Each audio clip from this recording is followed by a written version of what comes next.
Hey, Omni Dogs and Omni Kittens. It's Omni Dog here with root beer reviews at Omni Dog's Vault, and I'm still drinking boiling root beer. As long as I have a case of it, I'll keep drinking it because that's good.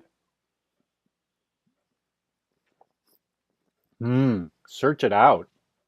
So today we're going to be doing more of Best of 2017. We're going to start out with a book that I think has won several awards and deservedly so. This is a bit of a departure from some of the other books I typically read, Capes and Tights, things like that, superhero books.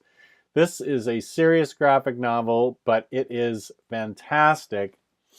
And it is called My Favorite Thing is Monsters. It's a pretty thick book, and it is amazing. This is written in the form of kind of a diary on notebook paper. As you can see, there's lines in there like notebook paper in a girl's binder.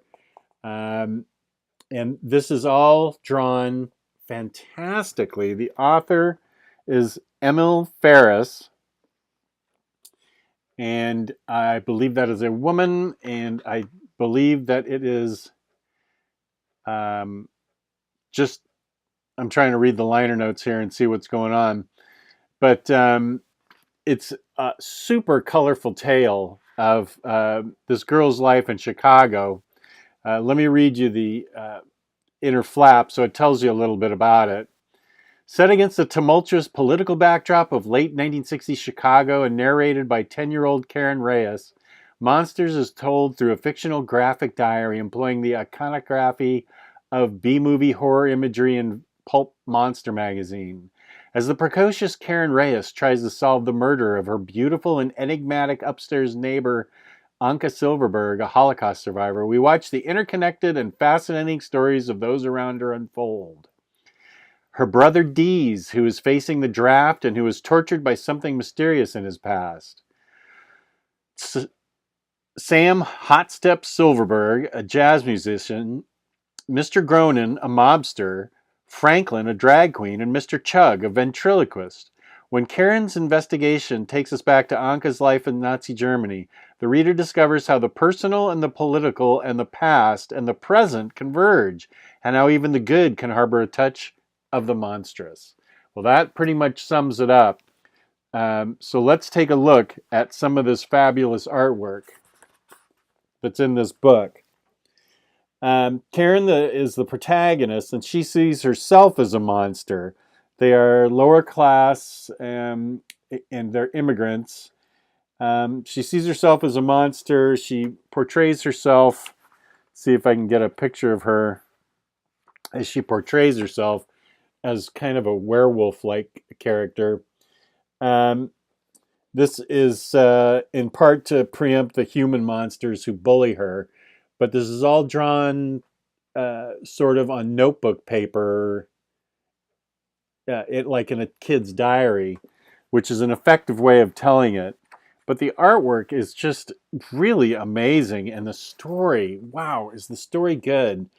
Her hunt for the killer of her upstairs neighbor, Anka Silverman. It's not clear that Anka was murdered, but Karen's investigation leads her to her discovery of some cassette recordings. Look at this artwork. Cassette recordings um, made by Anka, describing Anka's childhood as a forced sex worker in Nazi Germany. Here are some more human monsters in this book. Whoops, I can't show you that part. They do visit the Chicago Institute a lot of art, she and her brother Dees, and so there are a lot of artist renderings of the famous paintings there in the Chicago Art Institute. Um, and on these cassette tapes are Anka's story of her childhood growing up in a brothel and a forced sex worker, and then she ends up in in a concentration camp. Um, a very heartbreaking story, but it's very revealing and interesting. Very interesting. Um, Death is kind of a primary element of the book. It's set in Chicago during the time of Martin Luther King Jr.'s death and the death of her mother, and some death that haunts her brother Dee's in his past. We're not really too sure about it, and it doesn't necessarily get cleared up. Her fascination with monsters is not only like a coping mechanism for being an outsider, but also a way of her bonding with her brother Dees, who likes these uh, pulpy monster magazines and monster movies and stuff. Let's see, can I show you this? Because there is some stuff in here that's, I mean, it's not X-rated, but I don't know that I can show it on YouTube. But yeah, she visits the Chicago Art Institute and frequently has fantasies where she's actually in the paintings. So some of the book takes place in the paintings. Um, so yeah, she wishes she could become a real monster and provide her family with eternal life, like monsters in the movies, like vampires and stuff. The cruelest monster in Karen's life is her former best friend, Missy, who ditches Karen after a shared intimacy in favor of more popular girls. And lots of us can relate to that when one of your friends ditches you back in middle school for a more popular crowd. But this book is really amazing, fabulous art, a really emotional, intense story. I mean, the artwork, I can't say enough about this artist. Just does, she's the writer and the artist. It is some kind of a brilliant. And the story is makes you, you know, as usual, what I care about is caring about the characters, and you definitely end up caring for the main characters in this book. And I highly recommend My Favorite Thing is Monsters. This is one of the best books of 2017, easily. And you will really like it. It's by Fantagraphics. It's $40, but you can find it on Amazon, I think, for cheaper than that. I don't know if IST carries it or not, but you can find it cheaper for that online. But I highly recommend this as a detailed, fleshed out kind of murder mystery, slice of life, dealing with a young girl's feelings. And I just can't say enough about it. And yeah, Emil Ferris is a woman. So I got that part right. So this is a great book. I highly recommend it. The other one, now we're going to go in a completely different direction, is by Xander Cannon. This is published by Oni Press. Um, it's it's labeled under prison drama, kaiju, humor. I don't know where the humor is in this book, but the concept is that kaiju, giant monsters, just generally live among us, and they get sent to a penitentiary like a monster island if they break any of very strict laws dealing with giant robots and giant monsters, as you can imagine. And they've got human human jailers. So the human jailers have stories of their own, and it's really interesting. It deals with race and prejudice and class warfare.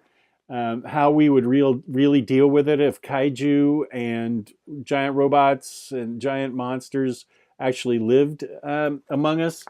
And it's you pretty much, and it talks about a lot of it takes place in the on the prison island where the kaiju are kept. KaijuMax, which is where it gets its name from. The art is really bright, and the colors are really primary, and they pop.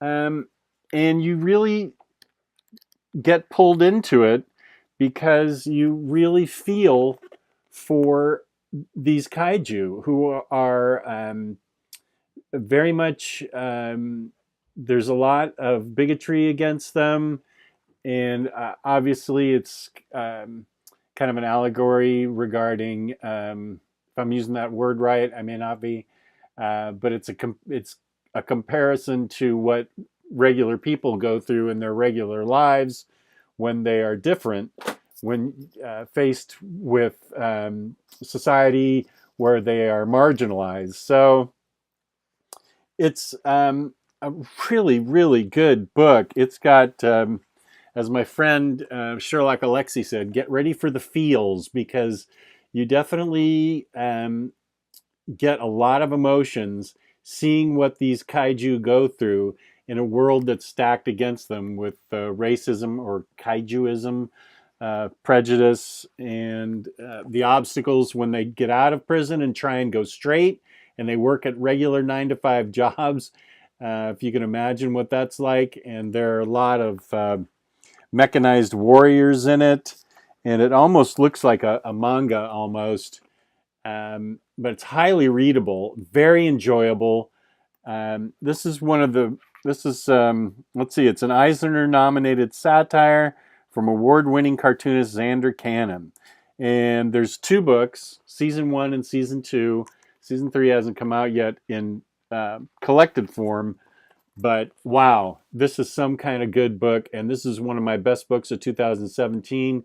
If you're looking for something different, if you're looking for something interesting and you're ready to take a break from maybe Capes and Tights or serious autobiography or something that is like that, KaijuMax is a great way to go, especially if you're a fan. I can see how it would appeal to manga readers, especially because it does have kind of manga-like art, but it's beautiful to look at. Monsters imprisoned by space superheroes is really how you sum it up. And one of the best books of 2017. I highly recommend you check it out. So that does it for me, OmniDog, here on OmniDog's Vault. I appreciate your watching. You can like this, that would help. You can subscribe, that would also help. And if you comment, I'll always respond to comments.